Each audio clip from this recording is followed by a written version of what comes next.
Hello and welcome to this LinkedIn live chat. We are delighted to have you join us today. My name is Sinela Jurkova and I'm the Diversity Education Lead at the Calgary Catholic Immigration Society, or CCIS, is popularly known. CCIS is a non-profit, non-denominational agency committed to making immigration a positive experience for refugees, immigrants, and the community.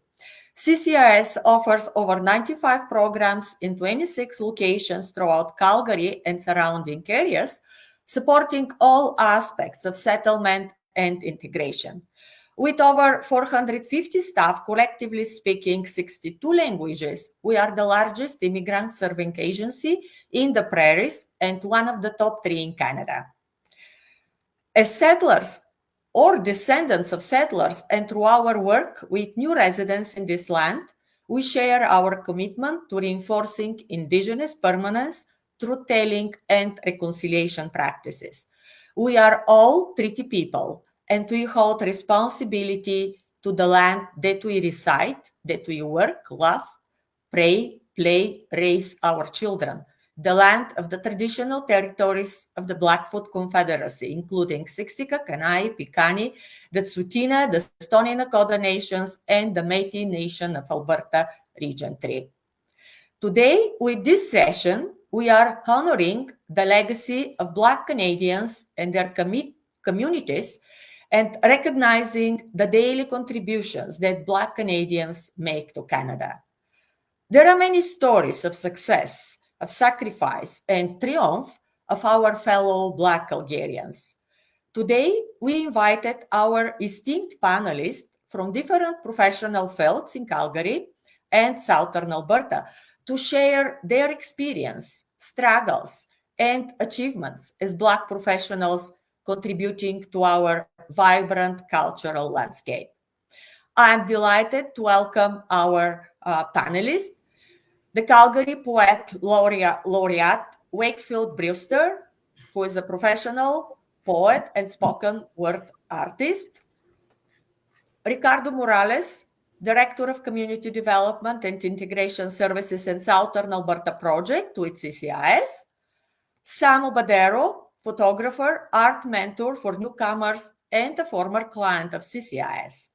My dear colleague, Dr. Rufia Sarumi, Gender Equity Program Coordinator from Action Dignity, and also a co-author of the book Perspectives on the Legal Guardianship of Children in Cote d'Ivoire, South Africa, and Uganda. And Joaquim Chisanga, lead pastor in Claresholm Pentecostal Assembly, and a former client of Willow Creek Immigrant Services, a project of CCIS serving newcomers in Claresholm and area. Our panelists have tremendous achievements. We'll need probably hours to acknowledge all of them. However, you can read about their stories and accomplishments as well to connect them in the LinkedIn. So please check the comment section for it, because we have just 40 minutes for this conversation. I also want to apologize as my colleague Bamidele Salaku won't be joining us today, and I will be moderating this talk. I'm honored to take this role, fully aware of my assigned privilege as a white woman, as an immigrant living for over 20 years in Calgary and a proud Canadian. I want to express my gratitude and respect to my fellows from different cultural, ethnic, and religious backgrounds, my friends and colleagues, our guest panelists, for their passionate work, tireless advocacy for building Calgary as more just and inclusive place, a place to live and achieve our dreams. With my academic work and my professional role with CCIS, I will continue to do my best to contribute to this vital goal. And to the audience today, those who are joining us live, we encourage you to engage with us in the comment section. If you have any questions for our panelists, please feel free to ask them in the comments, and we'll do our best to address as many as we can at the end of our discussion. So without further ado, let's get started. Our panelists, thank you so much for joining us today. With our time constraints, you will have about 2 minutes to answer the questions that I will ask each of you, which I understand it's very short time for people with such achievement and experience as you. And with the first round of the questions, I would like to ask you, Wakefield, as Calgary's poet laureate and a powerful voice in the arts, your work has illuminated the lives and the challenges of the Black community through poetry and spoken word. How do you see the role of Black artists evolving in Canada's cultural landscape, especially in fostering a deeper understanding and appreciation of Black history and experience? Thank you so very much. I see the roles of Black artists evolving in Canada's cultural landscape outside the confines of just culture. The nation will better see, hear, and more pronouncedly feel the commitments and contributions of the Black communities to Canada's cultural landscape by experiencing Black culture outside of its public designations. The nation will better see, hear, and more pronouncedly feel the commitments and contributions of the Black communities to Canada's cultural landscape by acknowledging, respecting, and learning about the history. No one may be expected to know the whole of any history, but this is not only Canadian and American history, it is Caribbean history, it is South American history, it is African history, and it is world history. We in Canada celebrate Black History Month, and for a myriad of reasons, on the positive and negative, it exists. However, especially for most of colonial culture, it exists only in February, and only if it's entertaining or mandatory. When food, song, dance, and mandate are on the table, then it's either a feast or it's a fare forced fed. When it comes to how Black culture all began in the West due to the transatlantic slave trade, I notice a far different reception from colonial culture. Talking about slavery is depressing. They had slaves in Egypt. Can't we? Can't they? Just move on. Slavery has been for years. Blacks weren't the only enslaved peoples. Africans enslaved Africans before slavery in America. Obama is Black. What's the big deal? I have a distant slave relative and she was white. These narratives are presently pervasive and positively poisonous, period. They do nothing except perpetuate the resistance to change, uphold the dominant culture, suppress and oppress by not educating the younger and impressionable generations of colonial cultural learn by watching, not but thinking, and then grow up doing.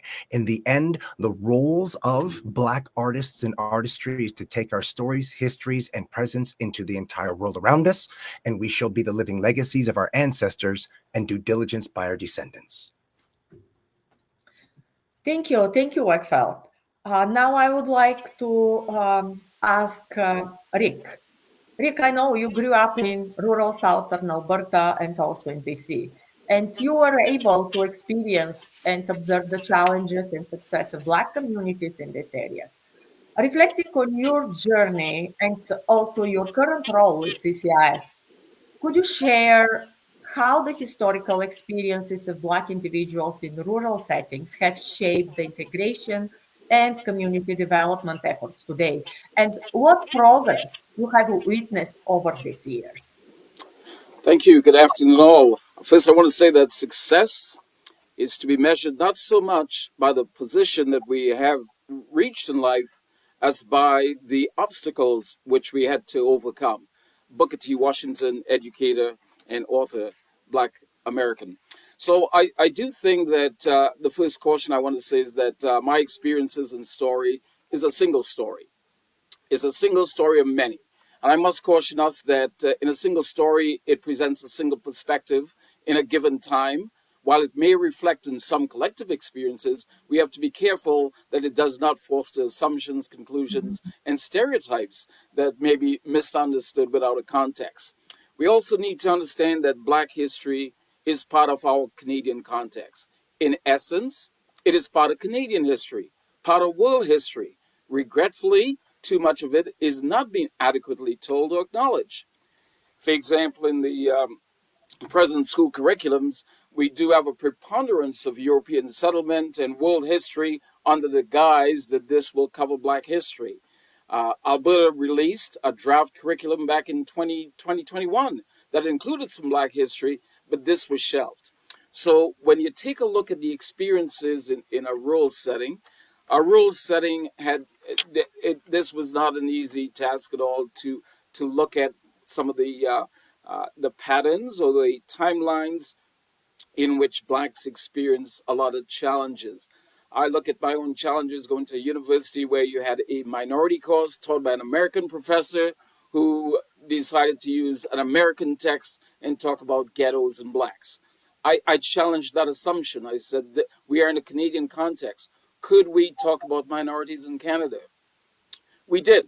A question was posed to me that, do you think you'd ever see a black president of the United States? I retorted with a question, do you think you would ever see an indigenous person as Prime Minister of Canada? The, the class went silent. I think this has been the trend in black integration in Southern Alberta. It has been a silence that Canadian context is not like American. Yet, in black settlements started here in 1905 to 1912. We had the settlement of blacks in Amber Valley in Edmonton. We had over 1,500 blacks coming into Saskatchewan and Alberta in rural context. Back in August of 1911, in Cabinet, the Prime Minister, Sir Wilfrid Laurier, proposed an order to then exclude black persons from entering Canada because it was deemed that they were unsuitable for the climate and the requirements in Canada.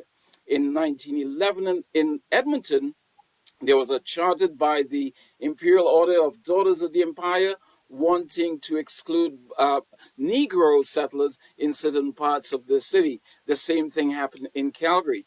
So I think when we take a look at the achievements, we did have people, despite the complexities, like John Ware was a very famous black cowboy who came and rancher, settled in Millerville, and then finally settled near Brooks. We do have examples of achievements that blacks have done in settlements. If you go to Ontario and Dresden and Windsor, you will find thriving black communities, black farmers. I took my family there on a visit, and I was intrigued that there was a story beyond the Underground Railway, that they just didn't come into Canada and were accepted with open arms. But despite the challenges, we do have examples of highly performing communities where blacks were able to settle, thrive, survive, and achieve. Thank you, Rick.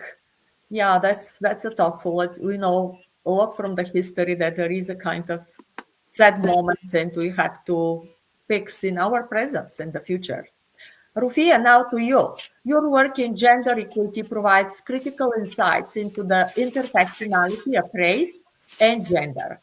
Considering the unique challenges Black women face in Canada and the workplace, can you elaborate on the strides made towards gender equity for Black women and how these efforts are influencing broader discussions on diversity and inclusion?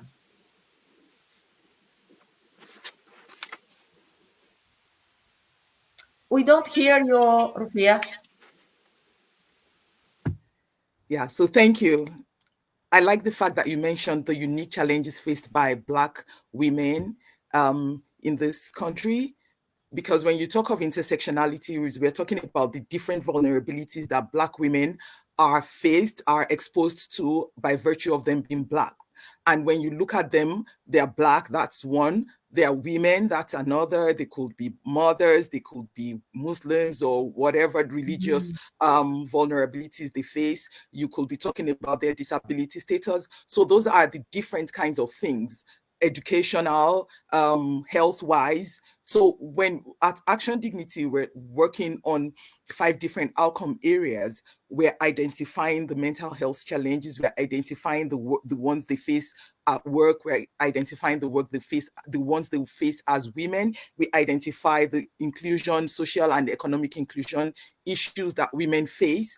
And these are all part of the unique challenges women face by virtue of them being Black. So we're talking about microaggressions. We're talking about their limited access to opportunities caused by the structural barriers that are there. So we look at the lack of cultural competence in accessing of healthcare workers who are dealing with them in healthcare, mental health facilities and things like that. So those are just a few of the unique challenges women face. Some of them are mothers. They're looking at work-life balance. We're looking at their statuses as single mothers as well. So Action Dignity works with them by working with grassroots organizations. As grassroots organizations, we're providing them with capacity building. We're providing them with the opportunity to engage in community conversations, to talk about these challenges so in communities where they feel safe, so that we look at them, we shine the light on them, and we work towards systems change. By systems change, we're looking at how we will bring them together to support the bigger advocacy. So by forming collaboratives with other organizations that are working in these fields, we provide them with trainings, leadership, capacity building, developments for them to be able to understand how to get into those areas where they promote inclusion, as well as getting themselves involved in the systems. So these unique challenges that Black women face are addressed by the work they do, or the work we do with them. We foster the culture of inclusion as well, by ensuring that they understand where they need to be, how they understand how they address aggression. They are able to represent themselves. They're no longer at the back, sitting on the back burner, where they're not. They feel intimidated. We built their capacities to ensure that these factors are addressed so that they can be included in the broader discussions around diversity and inclusion. Thank you. Yeah, thank you, Rufio. That is exactly like this when we talk about intersectionality, considering different identity that we belong to. Pastor Joachim, as a newcomer leading a congregation in Claresholm, you embody the resilience and integration of Black newcomers into rural Alberta. Could you describe your experience with CCIS Rural Project and how it has facilitated not just integration, but also the acceptance and understanding of Black newcomers within the Claresholm community? Well, thanks for asking that question. I'm happy to share about my experience. But first of all, I cannot thank CCIS enough for extending this immigration project to rural Alberta, which has now become my home. I was born and raised in Zambia, and I came to Canada in 2015. I was in British Columbia in Vancouver. And there I was a student. So I was on a study visa, which is renewable every 2 years. I completed my studies, and that was after 3 years. So as you might know, the calling takes you to wherever, the Lord takes you. So the door opened for me to uproot from Vancouver, BC, to come to this small rural community, specifically called Claresholm. It's a community of 3,800 people. Now, being a pastor, I was on a temporary work permit at that time. Now, being a pastor, you don't want to be on a temporary paper because you are there for the people. So I needed to get permanent residency.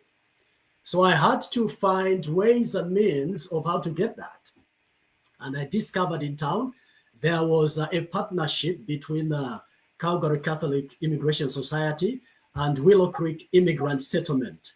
So these are the people that I connected with, and they began to run me through about how immigration works, how to get a permanent resident, and how to maybe transition from there later on get citizenship.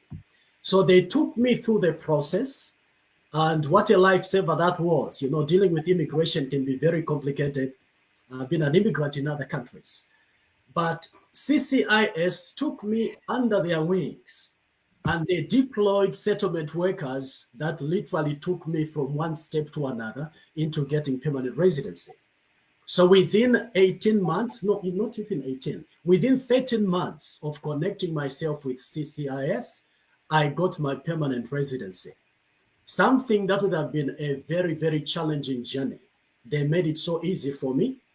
I got my permanent residency, And just a side note, 4 months ago, I actually was given citizenship. Now I'm a citizen of Canada.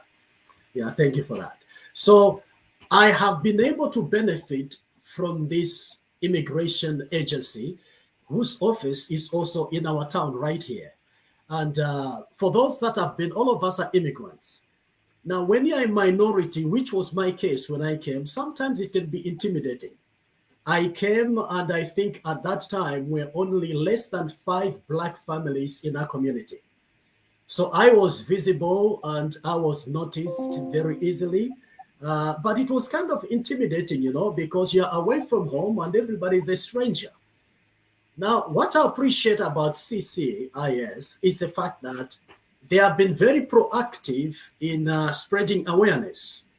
They stand for the value of diversity and multiculturalism. So in their publications, as well as the events that they host, that's the message they are spreading. And that has been happening in our community. So people now in our town get to know that we are a multicultural society. So when they see somebody who looks different from them, they don't look at them with a strange eye. We are a family. So that has been very helpful in bringing, comfort levels very high on the part of my family. So if you came to my town in Clareson, you may look different, like I'm looking and everybody that I see on the screen, but no one is going to look at you strangely because that awareness has been put across. So thank you to CIS for the work that you have done, and I hope that you continue to do that. Thank you, Pastor Joachim. Yeah, it's always glad to see that our service is helpful for newcomers and for resettlers in the rural area. And Sam, now to you, as a renowned photographer and a past artist in residence at the Calgary Public Library, your lens captures the essence of the immigrant experience in Canada. You also won the CCI-sponsored Newcomer Artist Award in 2019. How has your art contributed to the narrative of Black newcomers in Calgary? And what challenges have you encountered in using your craft to tell their stories? Thank you, Sinella. It's such a pleasure to be sitting in the room with incredible individuals here this afternoon. And congratulations once again to you, Pastor Joachim, for what you just shared right now. And I'm learning right here also and listening to Wakefield share his thoughts on what he was asked on earlier. It blew my mind. For me, it's a journey that actually truly started with CCIS also, just like Joachim was saying. And it's interesting the parallels that I was also looking at when Pastor was talking about his journey. And I remember winning this award about 2 months into my stay or my arrival into this country, of course, to Calgary, Kansas. And I won this award sponsored by the CCIS at the mayor's launch, the mayor Nenshi at the time. And that award was actually the beginning of my art practice in the city of Calgary. The CCIS had in a subtle way created this oven where newcomers, immigrants are carefully baked and allowed, and then they are allowed to do whatever it is that they need to do or want to do in the city. And then winning that award was a beginning for me. I remember myself standing up on the stage at the mayor's launch, being given the award, and being exposed and announced to the city of Calgary on that level. And suddenly everybody knew me as a photographer in the city, and it helped me to just get going. And the way that art form or that experience that was incubated by CCIS, being a newcomer, the way it has helped to shape the narrative of Black newcomers that are like me, of course, is there is what we call the glass ceiling effect, where if you haven't seen somebody who looks like you do a thing, you just feel like you also cannot achieve it. Sometimes it happens in corporate spaces. It happens also in every day, any space that we find ourselves. And suddenly, me winning this award, me operating in this capacity, at least cracked that glass ceiling if I dare say myself, if I dare say so myself, broke that glass ceiling, and other people that look like me can aspire, are now actually aspiring to do and be and show up in these spaces with confidence, with their head up, with their chest up, and doing and operating in that capacity. So for me, this award with CCIS for sure help in my social integration, for sure help in my economic integration, for sure help in my capacity building, for sure help my sense of belonging, and myself and me operating in that capacity then transmitted all of those things that CCIS helped me build by extension into my community too. And I see it every day, and it excites me when I see folks going and show up and do stuff.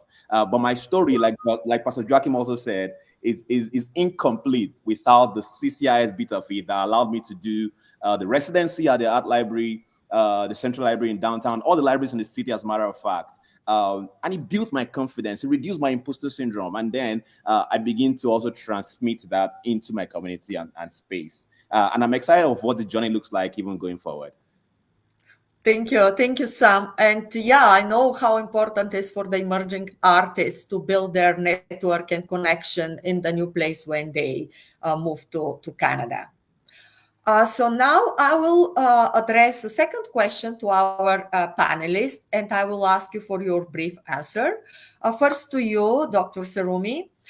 In your advocacy for gender equity, what suggestions, briefly again, you can give to service providers so they could support more effectively Black women's advancement and success?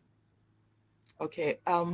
Yeah. So the suggestion I can give to organizations working with Black women to advance their work in equity advocacy will be following the procedure that we have at Action Dignity, where we are building the capacity of women through their grassroots organizations. So this way we engage these women from the grassroots.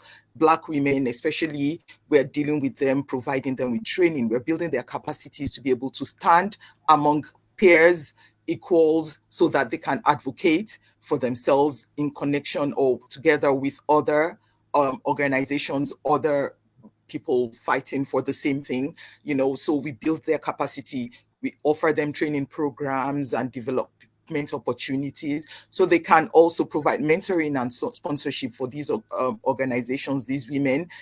Mentoring by looking for people within the organizations who have passed that barriers, who have been able to go beyond the barriers, the structural barriers, so attach the women to them so that these women can establish the connection, the partnership with these organizations to get guidance and support to advocate for their advancements. Also fostering a culture of inclusion within organizations individually, ensuring that they have the social and economic inclusion which they would use. Then addressing bias and discrimination. Organizations can always help them to be able to advise to address these bias by them identifying, by them understanding what it means, because in some cases some of these women don't even understand what it is. Also supporting work-life balance, ensuring that even though these women have to support their families, have to provide food on the table, they're also able to have that flexibility or flexible arrangements for them to be parents, to do the work. Then also helping to amplify their voices. Organizations can help to amplify the voices of these women by actively seeking their input, actively ensuring that they're included in the dialogue, in the process, measuring process and accountability as well, progress rather, and accountability as well, making sure that there are benchmarks which these women are able to meet, and they engage in advocacy and partnerships with them. Don't leave them behind. Don't leave them out there. Ensure that they are part of the process. Ensure that they are included in the process, because this way, we at Action Dignity, like I said, we always work for systems change, and systems change cannot be done by one person. So we have to ensure that everyone has the capacity and the capability to move together to make that noise so that their voices will be heard. So organizations can also ensure that this is done through all these things I have said. And when you look at the work we do at Action Dignity, we work through mental health, gender-based gender equity, social inclusion program outcomes, economic inclusion, mental health, workers' rights. So at this program levels, we ensure that we identify what issues grassroots organizations are facing. However, it's not just grassroots organizations, in this case, Black organizations. What are the issues they are facing, and how will we deal with these issues by ensuring that women are represented, Black women are represented, they are able to add their voices to what they are looking for. Thank you. Great. Yeah, this is our collective offer that you remind us, Rufia, that we collectively have to do our service in the way that don't leave Black women behind and their voices to be heard. And Rick, now back to you. Considering the ongoing efforts to integrate Black newcomers into rural communities, what new initiatives or strategies is CCIS implementing to enhance the sense of belonging and community for Black individuals in these areas? And again, I remind you, be brief, please. I'm coming from an oral tradition of circular communication style, and I'll be linear and brief. I'll try. Thank you, Snell. Well, there's a couple of things here, folks. And I think when I listen to Pastor Yoakum and Sam to the testament to the work of CCIS, from a rural perspective, CCIS has been in the rural areas since 2007. When communities came to us because they were noticing changes happening in their communities, and they meant they were seeing people that were different than themselves. And I could only recall myself going in as a young Black teacher in 1978 in rural communities and how I felt. And when I think back at the work that we're doing today, I wish I had the insights in some of the organization to help me traverse some of these changes. As an organization, when we work in communities, we do have a fundamental ethical principle on the fact that the community is our client. We are just not going to work with individuals and provide needs assessment and settlement services. The community becomes our client. And what does that mean? We work with communities to foster welcoming and inclusive communities, creating conditions that would foster people to want to feel accepted, to have a sense of belonging, and a sense where the community understand differences. I think if we put this on a micro level, if you're bringing people to your house, there's a degree of preparation that you go through. And as you get the house ready to have guests, you somehow know that there's going to be a degree of understanding that you need to come to. Communities are in much the same way. We started a couple of initiatives where we started our local immigration partnership and our zonal LIP, and part of that is to foster initiatives that would help communities develop and move from where they are to where they'd like to be. We try to meet communities as to where they are. We understand that this is a transformation. We have also procured some provincial funding, and in communities like Brooks is our model community, because what happened in Brooks back in 2012 was both traumatic and dramatic, with the influx of newcomers coming from the Sudan. Now, you take a look at Brooks, so it's now called a city of over 100 voices. We look at what's happening in Cochrane. Cochrane has now formed a dedicated Cochrane immigrant society to look after the needs of newcomers. In Clarisholm was a small community, 2,000 people. Now, what is successfully happening in Clarisholm, one of the smallest communities out of 11 chosen in Canada for a federal project to bring in newcomers. That's a success story. In Strathmore, we are completing a rural community anti-racism project to address some of the issues that rural communities are facing around racism. So the Black experience is more than just being in the community. It's about having this sense of belonging, having this sense of being, having this sense of becoming. It's about engaging and having the ability to not only have a voice, but also to be heard in that community, to be included. To this day, in my capacity, I challenge municipalities that are proclaiming they want to keep their communities small. And there's nothing wrong with having that small town feel, but there has to be an acknowledgement of the changing demographics in the communities. Communities have to recognize the contribution that Black individuals coming into these communities can make. And we're seeing that happening in some communities. But I think it's the initiatives that we continue to work alongside communities that we are meeting with a lot of success. So I do think that the future is bright going forward.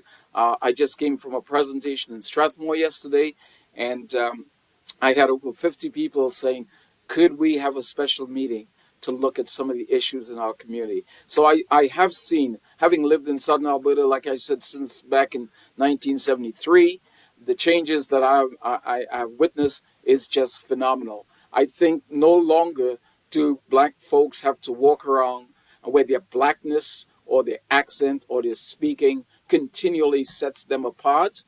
And they become subjected to stereotypical interactions. I think now we're seeing this growing momentum, this tsunami of change, where rural communities can become a pathway where people could go to and feel accepted.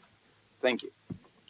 Thanks. Yeah, this is a good positive expectation to keep this positive tsunami to engage people.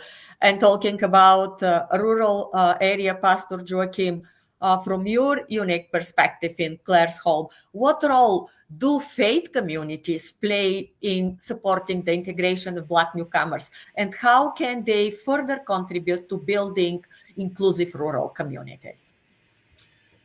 Thanks for that question. Looking at the history of the church, throughout history, people have taken faith communities not only as a place of worship on a weekend, but also as a place of refuge. So when newcomers come to town, like we have seen in my town here, the very first place they want to connect with is a faith community. So we who are leading these communities, we also know it's our job. So when they come, we immediately engage them. I've been able to receive emails, phone calls, they literally turned me into an immigration agent, so to speak. But we are open to help them because it's part of what we do as opposed to just providing religious services. We ourselves as a church have been able to invite CCIS on a Sunday morning in order to spread awareness. Now that's unique. And that is how I think that we can broaden other communities getting involved, because the government alone cannot meet the needs of the newcomers. So I think that other faith communities ought to open their communities and invite representatives of immigration from the government to use their platform to spread awareness. It's about, I think 2 years ago, we invited CCIS. They came to our church. We gave them 15 minutes to spread awareness about the services they offer to newcomers. So in that way, people get to know, and it's my encouragement that other faith communities can also do the same. I'm a firm believer of the fact that the government alone cannot work to meet the needs of our newcomers. They have got to work in collaboration with faith communities. Thanks, Pastor Joachim. Yeah, great role, and continue, please, to take the lead in the rural area, and specifically in Claresholm. And now back to our art representatives from the city. You, Wakefield, in light of your engagement with the arts community, how do you navigate the challenges of representation and inclusivity, ensuring that Black voices are not only heard, but also valued within the art spectrum in Calgary? Thank you. I navigate the challenges in the arts and in the world at large by never shying away from the places that feel the least welcoming. I believe that these concentrations are what they are and the way they are, primarily for whom they are. If the atmospheres are left unpenetrated, unperforated, they not only remain as they are, but they also propagate, populate, and progress. When I have opportunities to bring my artistry into an unwelcoming space, I realize that I am acting as an agent of change. It is a personal obligation and a professional opportunity. This is how I create change. I'm a human translator. translator, an artistic translator. I use my linguistic ability to respond, reply, and relate the stories of the human condition to the world around me. When we share stories, we truly realize that there is only one thing that a human may endure: human experience. There is no one human experience that one person has happened on that another human has not. The same exact experience, only slightly differently, for we are all unique and individual. Once we start telling our own stories and each other's, it's impossible to believe that any one of us are here alone. Positively and negatively, we are none of us alone. Therefore, going into an unfriendly atmosphere armed with artistry, I may draw the connections through my stories and poetry, through my performance of spoken word, to reveal that in some obvious and oblivious fashions, we are more alike than not. Being in such communities in this capacity, I believe, promotes humans to celebrate similarities and delight in the discovery of differences. That is how I may help Black voices be heard. That is how I may help Black voices be valued. Thank you, Wakefield. I really liked your thought about we are not alone and we need support. We need to be engaged. We need to be valued and heard. And back to you, Sam. As you continue to document the Black newcomers' experience through photography, what project are you most excited about next? And how do you hope it will impact the community's understanding of Black histories and futures in Calgary? Just listening to Wakefield feels like I'm watching a performance. Agent of change, personal obligations, like it's just so rich. Thanks, Wakefield. Thank you so much. You know, Black excellence knows no bounds, really. And listening to Rafia earlier talking about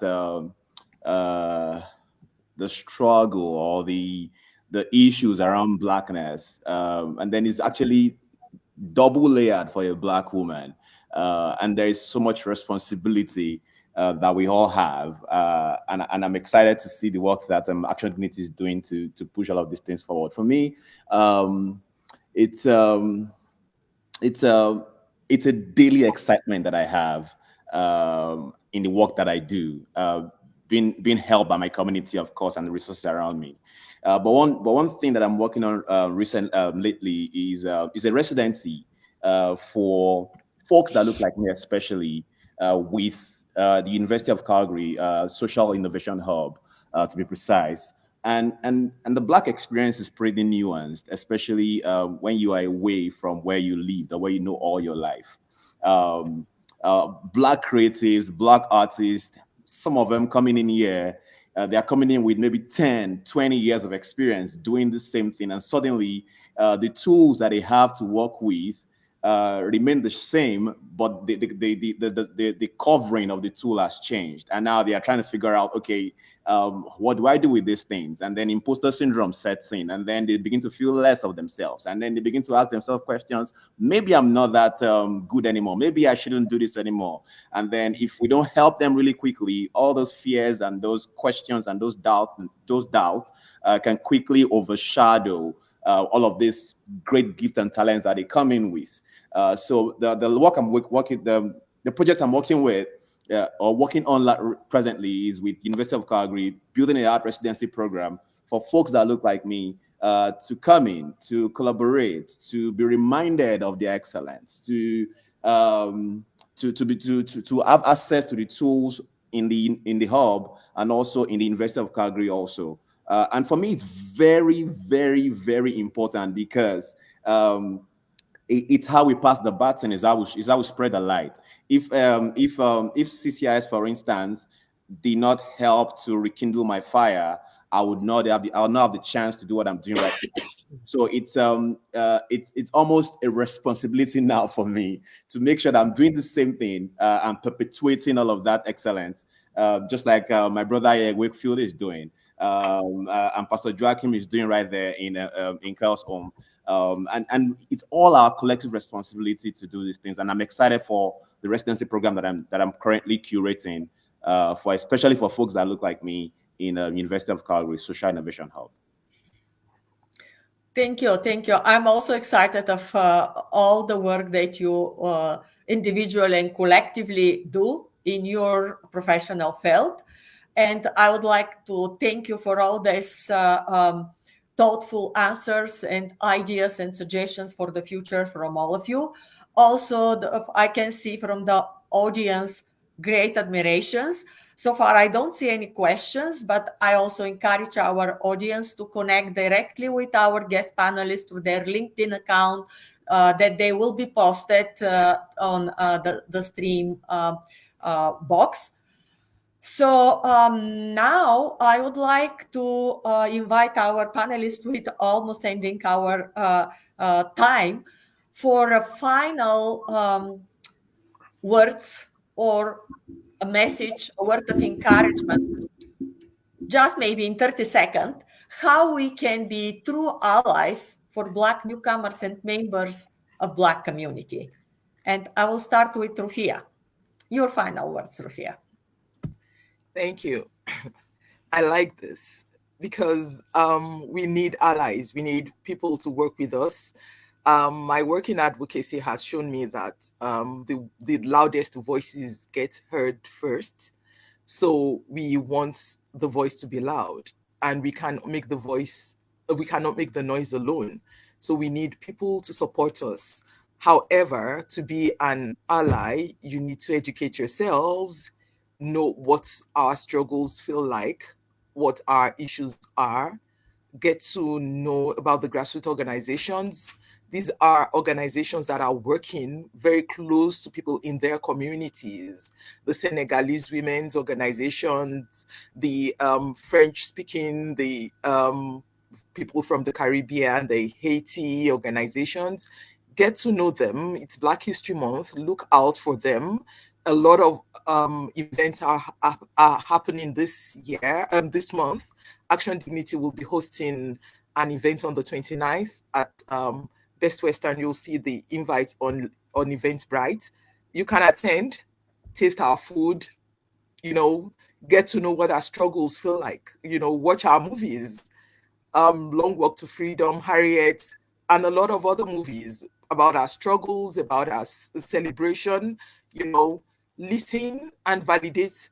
You don't have to understand the first time you hear the struggles or the stories. Just listen with an open mind. Get to understand why we feel the way we do.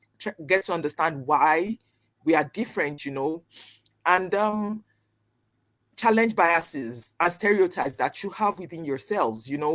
It's not easy for you. Everyone has biases. Like I say, we all do. We were all raised in homes and in societies where we had different opinions of people. Some of us have lived in 3 different continents before moving to Canada, 2 different continents, 2 countries before coming here, and we have those stereotypes that we grew up with. So challenge them. Wonder, why do we even have these discriminatory attitudes towards these people? Support Black women-led initiatives. Support them. There are a lot. If you want to get to know, you can contact me at Action Dignity. It's my name my last name at actiondignity.org. You can see me on LinkedIn as well. There are a lot of women's organizations. Volunteer with them. There are a lot of organizations as well that work, on with Black people, not necessarily Black-led, but they work with Black people. Take action when you need to. Work on your personal. I can see all the links now on the stream, and thank you, Rufia. Yeah. Your suggestion, just listen to and believe. It's really important. Yeah, back to you, Joachim. Your final message. Thank you. My final message is involvement. When we come to these nations, we go through so much experience, and sometimes it robs us of confidence. But when we come to a country like we are in Canada now, we don't come here only for ourselves. We come here for this nation, which has become our home. So as opportunities open up, we Black immigrants should seize them. We have so much to give because of our journey. Mm-hmm. Thank you. Rick, your final word. Thank you, Sinella. I do. When I see this question about a vision, I'm reminded of Martin Luther King's speech, I have a dream. And I do have a dream in this job. And this is, I would love to see our rural communities become an oasis for Black settlement. I want to see rural communities where people can realize their dreams, where potentials can be actualized, where we could walk hand in hand through a collective effort will get collective impact, and where we could, in fact, enrich communities with the gifts, the talents, and also the knowledge and expertise that we bring to communities. We could enrich these communities. But one final thing I'd also like to say, in Canada, in this place we now call home, as a Black community, we need to realize that there are more things than we have in common that sets us apart. We need to get rid of the insidious competitive nature of our strive together. We need to collectively work together to make a difference and to have an impact and to make this Canada the place we want it for our descendants and for ourselves. Thank you. Thank you. Thank you, Rick. Sam, to you? What do you say after you just hear Ricardo give that kind of submission? I should just say detail, really. I would just add and say that as immigrant, as almost little as it is, I would say, as you experience these things and involve yourself, like Pastor Joachim has said, understand that it will all be okay. There are fears, there are worries, you have your anxiety, you're nervous about all of these things. Put a smile on your face. Get your jacket on because it's cold out here. Wear the right shoes when it's snowy. Put a smile on your face and just get going. That smile will open doors for you. Thank you. Amazing. So warm and so well said. Thank you. Thank you, Sam. Last and not least, I would like to invite you, Wakefield, for your final message, and also let this final message be some of your verses from your favorite poetry. Then what I'll do is I will just go to this shorter poem because all of the other panelists have basically said it. We're all in it now. We're not getting out of it without each other. Where we were from where we all began, with our feet knee deep in our dearest motherland, refreshing with rivers and mountainous range, desolate deserts and deep delta plains. From highlands through forests, the tropics to beaches, the grasslands and wetlands where every lake reaches, faring further, forging farther, test and toil together, technology to tapestry entwining like a tether, arts and architecture all advancing through the ages, starting with our scholars, certified alike our sages, papyrus into paper, pressing print into the pages, pebbles planned to pyramids in simple secret stages, agriculture, farming, and the foresight to ferment, mathematics, medicine, machining, measurement, glass blowing, metal working, copper, bronze, and gold, invention of the calendar for times to be untold, creative combinations of what's curious and clever, cord and cloth, astronomy, the door lock, ramp, and lever. If we could foretell ever what was coming, we would never have comprehended what connection slavery would sever. To where we are, for we first endured a voyage of the savage, from Africa to Murica, the brutalist of passage. We wallowed through 4 centuries of bondage and oppression, though painfully we prospered to the point of proud progression. Out of struggle, out of strife, we've overcome our station. For coming to this continent was never a vacation. Second class as citizens, secured by segregation, exercised exclusiveness and public designation. From property to presidents, our greatest social flex. And still we must be wary, for some knees still find our necks. To chronicle our ancestry, Sankofa is the suture. From here we go black to the past and go black to the future. Amen. Amen. Amazing. So powerful verses. And yeah, my respect to your talent, and I believe from all of the audience. Thanks to everyone who joined us for this LinkedIn live conversation. We hope you found this discussion valuable and gained some insight on the Black Canadian contribution and integration of Black newcomers in our community. Please join us on the 22nd on Teams when we'll host another panel dedicated to Black History Month with our guest, Dr. David Est, a professor emeritus from University of Calgary and the 2022 recipient of Grant McEwen Lifetime Achievement Award for his groundbreaking academic work and advocacy work on racism and anti-Black racism. Dr. Est is one of the creators of the documentary We Are the Roots, featuring how the Black pioneers in the prairies grappled with racism and segregation and contributed to the Canadian mosaic of diverse races and cultures. And also our young talented dancer, Sabrina Nasco-Manesco, whose entire tireless work in dance, fashion, photography, and film in the nation's artistic landscape is dedicated to youth inclusion, justice, and equity. You see now the poster for this event with link to registration. Also, I invite you, those of you who would like, please contact me. I will send you the registration link. Sincerely thanks to our guest panelists, Wakefield Brewster, Rick Morales, Sam Badero, Dr. Rufia Sarumi, and Joaquim Chisanga. Thank you all from the bottom of my heart. Finally, we'd like to remind you that Calgary Catholic Immigration Society is committed to supporting newcomer professionals in Canada through various programs and services. If you need any assistance, please visit our website or call us. You can find the link. I can see it in the stream box. And for the newcomers who live in the northwest of Calgary, a reminder that we have a service in the Crowfoot office by appointment, or walk-ins are welcome. Kindly call us to book an appointment or just visit us in our northwest office. Thanks again for joining us, and we look forward to connect with you soon. From me, Sinela Jurkova, have a great rest of the day. It was my pleasure to moderate this talk. Thank you, Sinela. Thank you. Yeah. Thank you.